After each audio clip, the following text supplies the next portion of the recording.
qui se tiendra le mois prochain à New York.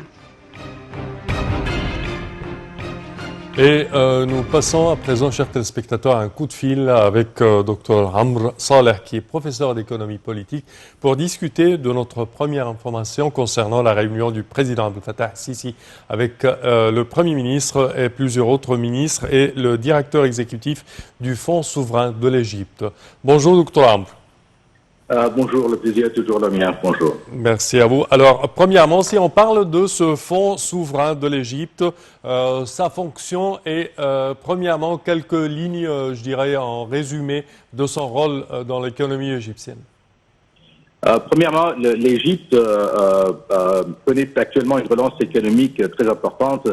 Après, si mes souvenirs sont bons, et vous n'allez peut-être pas me contrarier, l'Égypte, ce pays très important en Afrique et dans le monde arabe, avait chuté dans un taux de croissance de 1,8% après la Révolution. Là, nous sommes actuellement à un taux de 6 et 6,5%, et les prédictions projettent un taux de 8%, et le gouvernement parle d'un taux de 10% en 2030.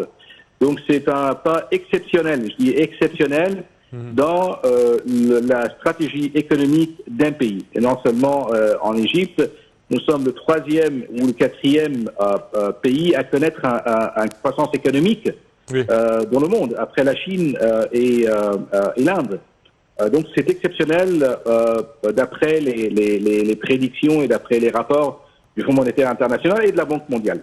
Actuellement, nous sommes à un second pas très important, c'est le pas des investissements. Investissements égypto-égyptiennes. Oui. Des investissements qui se feront dans le cadre du fonds, à mon avis, en première étape, utiliser les ressources gouvernementales et publiques non utilisées depuis des années. Et je pense que une seconde étape, ce fonds sera, comme les fonds d'investissement international, comme celui des Émirats arabes unis ou de l'Arabie saoudite, des investissements hors de l'Égypte. Mais le premier pas, c'est d'utiliser de manière stratégique, et je dis stratégique, les biens et les ressources publiques dans des investissements intergouvernementaux et internationaux, et puis réaliser des intérêts hors des cadres et des lois et des régulations et des règles publiques. Donc ce fonds est un pas très important. Je dis c'est un pas très important. Je dis c'est un pas dans le cadre. Il faut voir ça dans le cadre des réformes et des politiques économiques que l'Égypte entreprend depuis des années. Et puis une réunion à haut niveau du président de la République avec le Premier ministre et le président du fonds, c'est un message. C'est un message de force que la direction politique et l'administration politique du pays, la plus haute administration politique du pays, le président de la République et le Premier ministre, suivent pas à pas les réformes économiques et suivent pas à pas les directives économiques de relance, je dis de relance économique du pays.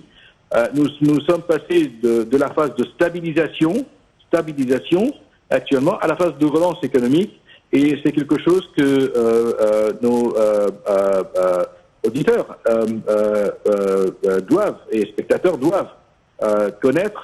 Nous sommes passés de la phase de stabilisation économique à une phase de relance économique. Et le fonds est un des pas, je dis un des pas, une des procédures stratégiques dans le cadre de cette relance économique. Parfait, Dr Amr Saleh, professeur d'économie politique, nous tenons à vous remercier. Je tiens à rappeler que vous êtes ex-conseiller à la Banque mondiale. Merci à vous. Et nous poursuivons, chers téléspectateurs, avec notre compte-rendu suivant.